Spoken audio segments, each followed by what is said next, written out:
there is, of course, a broader national context to what's playing out here in Washington. Yes, it's the president's birthday. Yes, it's the 250th birthday of the United States Army. Yes, we're preparing to celebrate the 250th birthday of our country, and it's Flag Day. But there are also National Guard forces in Los Angeles. Marines are there, too. Both of those deployments against the wishes of local and state officials.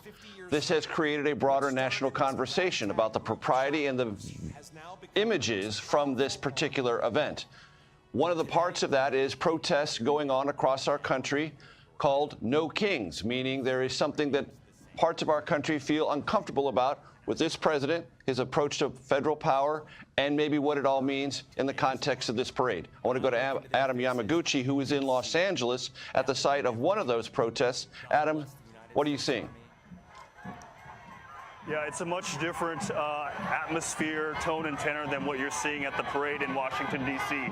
There are upwards of 20,000 or so people who are thought to have been here at the No Kings protest in L.A. earlier in the day. The protest ended about an hour ago, and so many people left, but many thousands have remained, and they've all descended from the main protest site down to the federal building here, which is, of course, the site of the protests that we saw here in L.A. over the last week or so. Now, there's still a lot of anger, a lot of frustration in the air.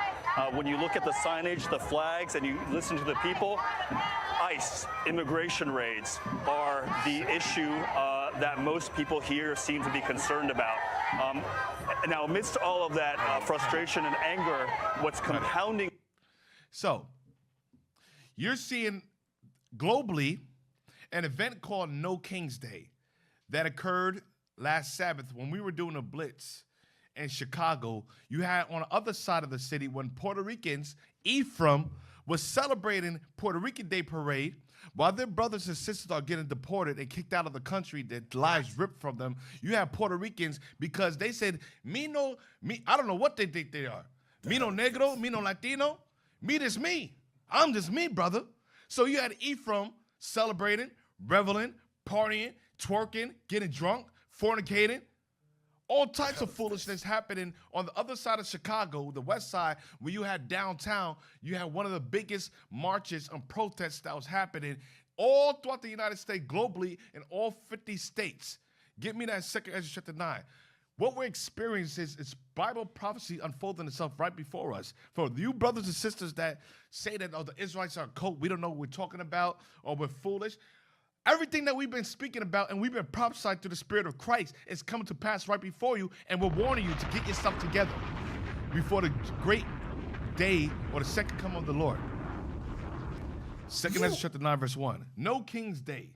And not only no King's Day, at the same time, you had President Trump had a birthday, I'll say, President Trump had a birthday parade, or he celebrated on his, 56th birthday? No, not like 70, whatever he is. His whatever age he is. He celebrated his birthday, and at that same time, he had a military parade showing America's strength. Rome, military power, being resurrected back to its first state. Now, let's read that. The book of 2 Ezra, chapter 9 and verse 1. Come on. He answered me then and said, measure thou the time diligently in itself. Measure the time diligently in itself. Measure the time meaning be able to see the prophecies, the different events that's happening on the earth. Watch the news and measure how much time do we have left until the end. Read. And when thou seest part of the signs past. When you see some part of the signs, meaning part of the prophecies come to pass. Read. Which I have told thee before. Which God prophesied through the prophets Isaiah, Ezekiel, Jeremiah. Come on. Then shalt thou understand that it is the very same time, or in the highest, will begin to visit the world which he made. We're seeing the Spirit of God. When we see these different events unfold, we're looking at the news.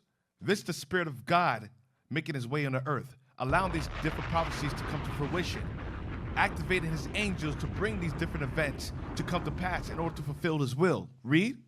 Therefore, when there shall be seen earthquakes. We're seeing earthquakes all over the world. Every week almost there's earthquakes happening. Come on. And uproars. And it's not just a coincidence, oh, that was harp. No, the Bible prophesied prior to it happening, and you black people still think that the white man's manipulated all the world. It's white man's God. He's the one that's causing all these catastrophic events that's happening on the earth. When God says, when you shall see earthquake, that's the angels activating the elements to cause these things to happen. Come on. Therefore, when there shall be seen earthquakes, Come on. and uproars, And what? And uproars, And what? And uproars, And what? And uproars. No King's Day was a protest in all 50 states of uproars of the what? Of the people. Of the people revolting against the kings of this earth, revolting against the principalities of this earth, revolting against the government of the earth. No King's Day. Give me 2 Ezra chapter 15, verse 15 now. So when you see uproars of the people, now there's multiple instances. You have uproars concerning people protesting the war between Israel and Palestine. Now you're seeing people protesting, saying against no kings, meaning we will not bow before this president. He's no king, no president to us. Come on. 2 Ezra chapter 15, verse 15. Read. Come on. For the sword and their destruction draweth nigh. Destroy and destruction is drawing nigh. You're seeing it today. You see it with the war with Taiwan and China, Russia and Ukraine. You see it with India and Pakistan. Now you're seeing it with Iran and Israel. The sword of the destruction is drawn near. We're seeing these different events start to escalate more and more. The Bible calls it different birthing pains. Birthing pains are contractions. Every day, every week, every month, the contractions get stronger and stronger as we go closer to the final destruction, the last stage of God's prophecy, which is the destruction of America, and we're seeing different things unfold. Read that again. Come on. For the sword and their destruction draweth nigh. The sword and the destruction of America and Israel and all the different governments of the earth is drawn nigh. Read. And one people shall stand up to fight against another. And we're seeing that with Iran. It's standing up to fight against another. We saw that with Hamas. We saw that with the Houthis. We saw that with Yemen. We've seen that with Iran. One people shall stand up against another people. Read. And swords in their hands. And swords in their hands, guns, weapons, missiles, ICBMs, intercontinental ballistic missiles, hypersonic missiles, super hypersonic missiles, and swords in the hand. Come on.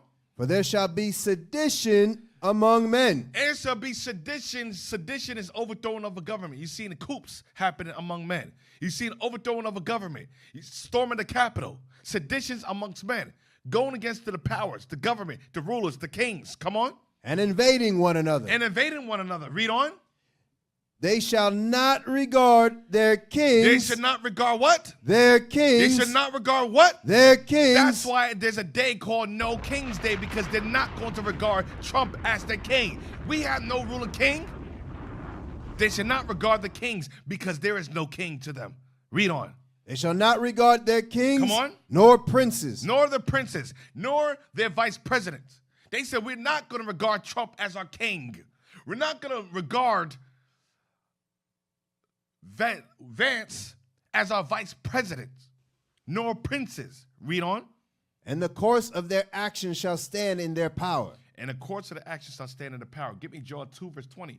So not only at the same time, you have protests that was going on all throughout the 50 states of the United States of America, but at the same time, Trump had what is called a military parade in the Capitol, the nation's capital in Washington, D.C., showing America's strength, the strength of the iron.